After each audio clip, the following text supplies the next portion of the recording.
उत्तराखंड, देवभूमि। और वहीं पौड़े गढ़वाल से एक ऐसी कहानी है जो रोंगटे खड़े कर देती है। एक ऐसी जगह जहां मंदिर और आस्था लोगों की जिंदगी का एक बहुत बड़ा हिस्सा है। तो सोचिए, क्या होता है जब परिवार का रखवाला ही उसका दुश्मन बन जाए। आज हम एक ऐसे ही मामले की तह तक जाएंगे जहां भरोसा, परिवार और लालच आपस में कुछ इस तरह टकराएं कि अंजाम बहुत ही भयानक हुआ। तो पहला हिस्सा है एक भक्त परिवार। शहर की भीड़-भाड़ से गांव की खामोशी तक का सफर। ये कहानी है गगन की। गगन एक फौजी जो दिल्ली में अपने परिवार के साथ एक बिल्कुल आम सादी जिंदगी जी रहा था। बाहर से देखने पर सब कुछ ठीक-ठाक था, एक खुशहाल परिवार। तो एक तरफ थी दिल्ली की जिंदगी, मतलब आर्मी की ड्यूटी, एक मिडिल क्लास रूटीन, शहर की भागदौड़। और दूसरी तरफ था गांव का जीवन, खेती-बाड़ी, अपने कुल देवता में गहरी आस्था और ताज़ी हवा पानी। और फिर एक दिन एक फ़ोन कॉल आता है। गगन के पिता गांव में बीमार थे। बस इसी एक कॉल ने पूरे परिवार को वापस उनके पुश्तैने गांव खींच लिया। और यहीं से उनकी जिंदगी में एक बहुत बड़ा मोड़ आने वाला था। तो पिता ने गुजारिश की कि वो लोग गांव में ही रुक जाएं। गगन मान भी गया। परिवार ने शहर की जिंदगी को अलविदा कह दिया। लेकिन यहीं से रिश्ते में एक दरार पड़नी शुरू हुई। पता है क्यों? क्योंकि पिता की जो वसीयत थी वो ज्यादातर बड़े बेटे सुशील के नाम थी।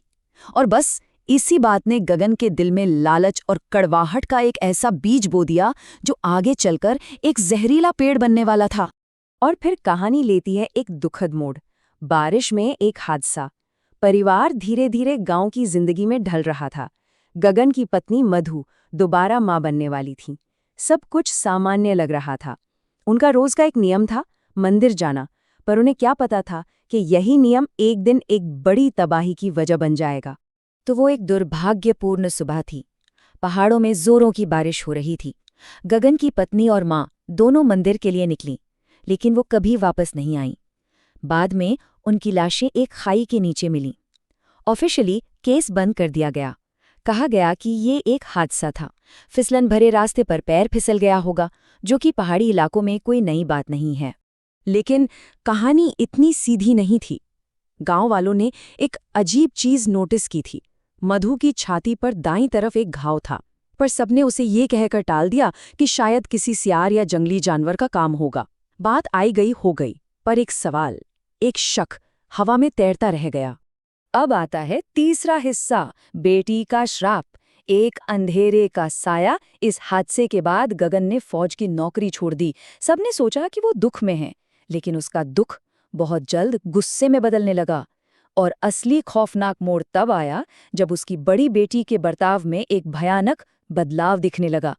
लड़की की हालत अजीब होती जा रही थी। वो रात में चीखते हुए उठ जाती थी, अकेले में खुद से ही बड़बड़ाती थी। उसके शरीर में अजीब सी सूजन आने लगी थी। घंटों तक बस दीवारों को घूरती रहती, कभी खुद को नोचती तो कभी अपना सिर दीवार पर पटकती। और सबसे डरावनी बात, उसकी छाती पर ठीक उसी जगह एक निशान उभर आया जैसा उसकी मां के शरीर पर था। ये किसी आम दुख या बीमारी जैसा बिल्कुल नहीं था, ये कुछ और ही था। जब गांव के एक पुजारी ने उस लड़की को देखा तो उनके मुंह से बस एक ही खौफनाक शब्द निकला, मसान।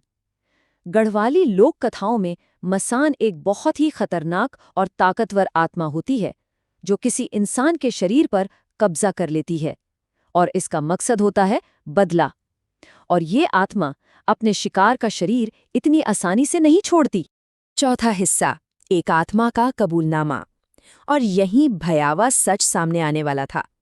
गांव वाले अब डरने लगे थे।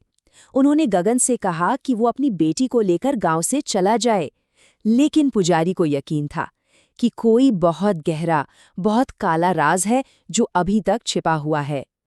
और वो राज प्रेत बाधित बेटी ने नहीं खोला, वो राज खोला उसकी छोटी बहन ने।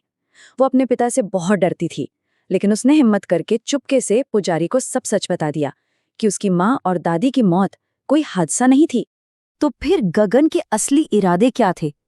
परिवार के नाम पर वो अपनी बेटियों से नफरत करता था, उसे बेटा चाहिए था। विरासत के नाम पर वो अपने पिता से नाराज था कि उन्होंने जमीन उसके भाई को क्यों दी। और दुख, वो तो बस दिखावा था, अंदर से तो वो गुस्से और लालच में जल रहा था। एक दुखी बेबस पिता की पूरी तस्वीर यहीं चकनाचूर हो जाती है। पुजारी ने अब झाड़ फूंक का अनुष्ठान शुरू किया और उसी दौरान बेटी के अंदर से एक आवाज आई, आत्मा की आवाज। उसने कहा, मैं मधु हूं और मेरी मौत कोई हादसा नहीं थी। आत्मा ने एक एक करके सारी राज खोलने शुरू किए। उसने बताया कि कैसे गगन को पता चला था कि मधु के पेट में एक और बेटी है, और इसी बात पर वो गुस्से से पागल हो गया। उसने अपनी ही माँ को चट्टान से नीचे धक्का दे दिया। और जब मधु ने ये सब देख लिया और उसे पुलिस को बताने की धमकी दी, तो गगन ने उसकी छाती में छुरी घोंप दी और फिर उसे भी उसी चट्टान से नीचे फेंक दिया। वो रहस्यमयी घाव वो कोई जानवर का नहीं था, वो हत्या का सबूत था। और अब कहानी का आखिरी हिस्सा, हत्यारे का कर्म और अपराध की जगह पर ही इंसाफ। जैसे ही ये सच सबके सामने आया, वहां हंगामा मच गया। गगन समझ गया कि वो फंस चुका है। उसे बचने का सिर्फ एक ही रास्ता सूझा, भागना। तो गगन उस झाड़ फूक के बीच से भागा, लेकिन बाहर जमीन गीली थी बारिश की वजह से। उसका पैर फिसला और वो ठीक उसी चट्टान से नीचे गिरा जहां उसने अपनी माँ और पत्नी की हत्या की थी। इसे कुदरत का इंसाफ कहें या कुछ और, लेकिन वो गिरा। हालांकि वो बच गया। गांव वालों ने उसे पकड़ा और पुलिस के हवाले कर दिया। गगन तो कानून की शिकंजे में आ गया, लेकिन उन 2 मासूम बेटियों का क्या? खैर, वो अब आखिरकार महफूज थीं। उनके चाचा सुशील ने उन्हें गोद ले लिया और उनका भविष्य उस जालिम बाप के साये से हमेशा के लिए आज़ाद हो गया। तो ये कहानी हमें एक सवाल के साथ छोड़ जाती है। कहाँ एक जुर्म की हद खत्म होती है और कहाँ से एक श्राप की शुरुआत होती है। ये सोचना वाकई दिलचस्प है कि कैसे इंसानी वहशत, सदियों पुरानी लोक कथाएं और एक समाज का इंसाफ में यकीन, जो शायद इस दुनिया के कानून से भी बड़ा है, सब एक साथ आकर इस कहानी को बनाते हैं।